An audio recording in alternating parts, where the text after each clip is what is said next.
India का Iran के साथ भी बड़ा ताल्लुक था जी। वो कहते हैं कि जो जिससे लड़ाई हो ना उसके बैकयार्ड में दोस्ती रखो। ये तो चाणक्य का उसूल जो हिंदुस्तान के उसके लोगों का बैकयार्ड में वो दोस्ती रखते हैं। ईरानी भी उनकी बातों में आ बिल्कुल, जाते बिल्कुल, थे बिल्कुल। लेकिन हमें इस वक्त ये नहीं बात उठानी। बिल्कुल सही है, ये हमने मौका नहीं है इस ईरान तरह की बात सपोर्ट, का, बिल्कुल ठीक बात लेकिन कही। ईरान को पता चल गया जी कि ये क्या हुआ। जी तो बिल्कुल। इसमें मैं आगे सवाल करने से पहले जी मैं तो एक जहन में आ गया जी कि सुना है ईरान में काफ़ी सारे लोग जासूसी के इल्ज़ाम में पकड़े गए हैं जी।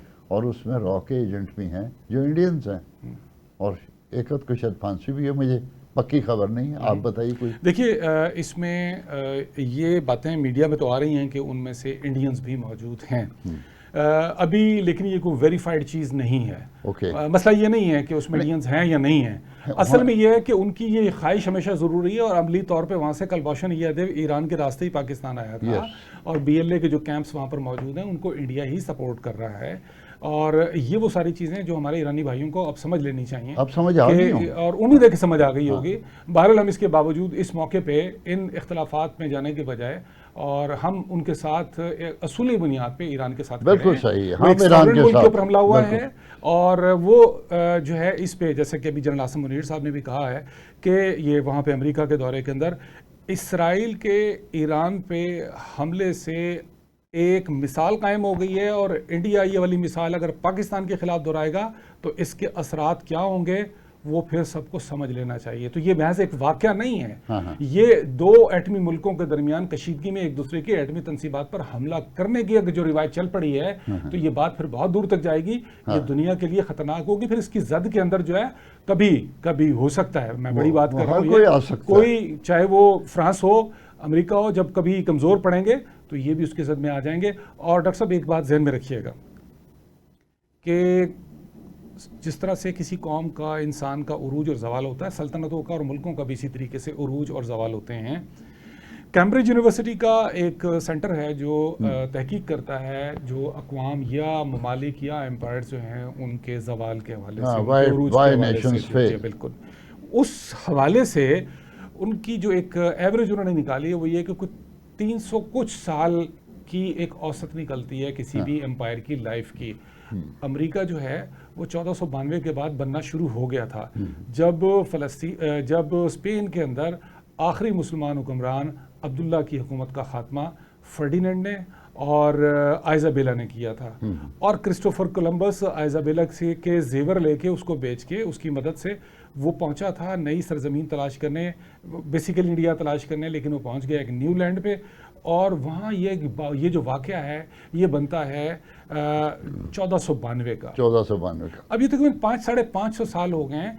यकीनन अमेरिका ने जो उरूज हासिल किया है वो बाद में जाकर हासिल किया है, वो तो 200 साल से, ठीक है ना जी। तो अब वो जो औसत है ना, वो औसत से कबल अमेरिका जो है वो कमज़ोर पड़ रहा है और वो डिक्लाइनिंग पावर हो गया, ये तो सबको पता है। यानी मैं तो ऐसी बातों को कहता हूँ कि बड़ी बड़ी जो कौमें हैं, बड़ी उनकी जो टोटल शेल्फ लाइफ है वो 300 ईयर्स। बिल्कुल ठीक, बिल्कुल ठीक। और वो जो आप मार्केटिंग के आदमी हैं तो मार्केटिंग की टर्मिनोलॉजी, वो जो सूरह कहफ में जो जिक्र आता है ना, वो जो लोग सोए रहे वो भी 309 साल सोए रहे और उसके बाद वहाँ पे इनकलाब आ चुका था और चीज़ें ठीक हो गई, सब कुछ तब्दील हो चुकी थी और पॉजिटिवली असहाबे कहफ के हक में यानी वो चीज़ें बन चुकी थी। बिल्कुल। तो coming back to the point कि ये जो सारी सूरत हाल है, इस सूरत हाल में जो मगरबी कौमें उनका जो जवाल है वो अपने जवाल की तरफ जा रही हैं। अब मल्टी पोलर स्टेट्स और पावर्स सामने आ रही हैं। रूस है, चीन है और तुर्की है। इंडिया से हमारा इख्तिलाफ है लेकिन वो बनने की कोशिश कर रहा था, लेकिन अभी ताज़ा वाक़े में जो है वो उनकी सलाहियतों का पोल खुल गया।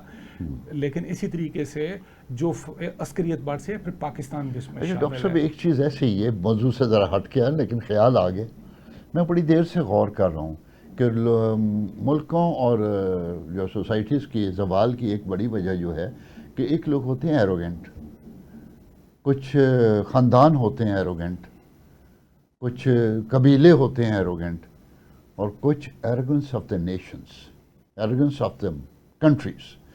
एरोगेंस ऑफ द कंट्रीज़ उनको ना डिक्लाइन की तरफ ले जाती है और इंडिया का प्रॉब्लम यही है। इंडिया में एरोगेंस जो है ना, उनकी एरोगेंस अमेरिका और रूस के बराबर है। वो समझते हैं कि हम सुपर पावर हैं और एक गलती तो वो ये करते ही करते हैं, दूसरी गलती उनसे ये होती है कि वो पाकिस्तान को गजा समझते, बिल्कुल ठीक। वो समझते हैं हम इनका कुछ भी कर देंगे, को जी बोलेगा बिल्कुल, आपने सही तज्जिया किया। अब इसी चीज़ को अप्लाई कर दें इसराइल के ऊपर एरोगेंस के लिहाज से। यस, हाँ, यही बात मैं करना चाह रहा और एरोगेंस जो है वो ले डूबती है। हूँ। ले डूबते उन्होंने सोचा था इसराइली अवाम ने हमें शेल्टरों में ऐसे भागना पड़ेगा।